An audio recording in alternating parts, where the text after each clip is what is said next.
Hello, Facebook world.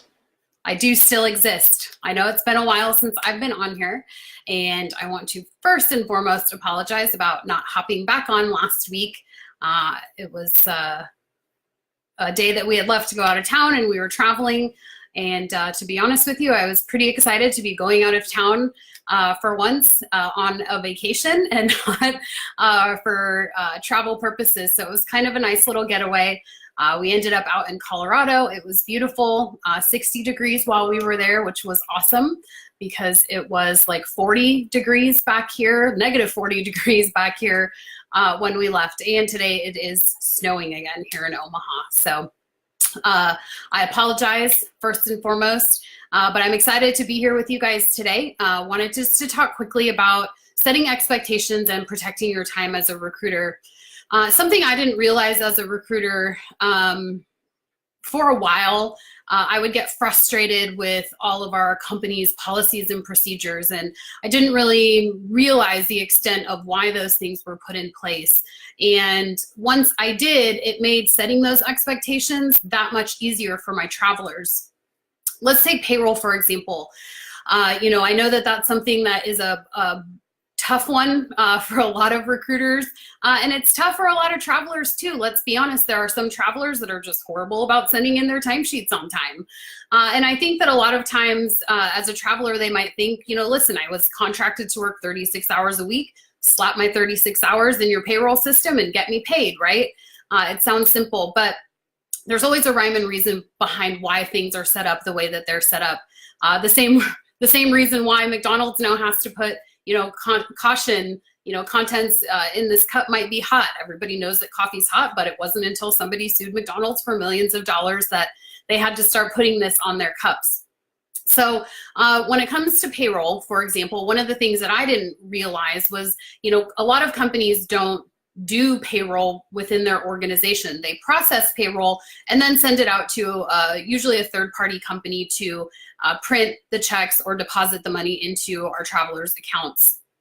And the reason why timesheets are due on Mondays at 4 o'clock or Mondays at noon or whatever the case might be for your agency is because it then gives your payroll department, about 24 hours to get everything processed and get everything up and going and over to the company for them to then process and make sure that that money is in everybody's accounts on Friday. Typically that information needs to be sent to the payroll company on Wednesdays. And so there isn't a lot of time for manipulation, especially if it's an agency that's working with hundreds of travelers. And if they are delayed in sending their payroll over to that payroll company, a lot of times those payroll companies implement fees and fines for the amount of timesheets that are late. And so it's important to have everything in on time so that we can send it to the payroll company and make sure that everybody gets paid on time on Friday, and that as an agency we're avoiding fees in doing so. Because we all know what happens when we're paying out fees to something that we don't want to have to pay them out to. If it happens too often and it becomes a regular occurrence, and as an agency, if we're always having to pay fines and fees, that's going to have to start affecting those profit margins, which nobody wants to affect, right? As a recruiter, we don't want to have to change them. As a traveler, you don't want your agency to have to change those things. So that is why it's so important to get your timesheets in on time.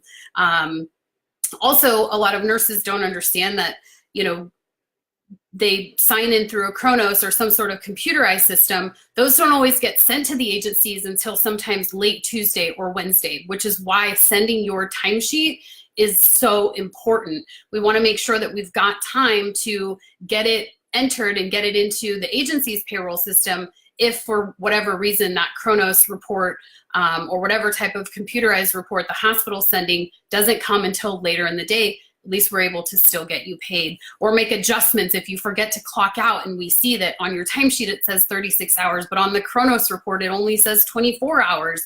We're able to make those adjustments and we have the time to do so. If we're not able to do that by Wednesday when we send everything over, then guess what happens? Payroll's wrong on Friday when you get your check, and nobody wants that to happen. Your recruiters, your agencies, nobody wants that to happen.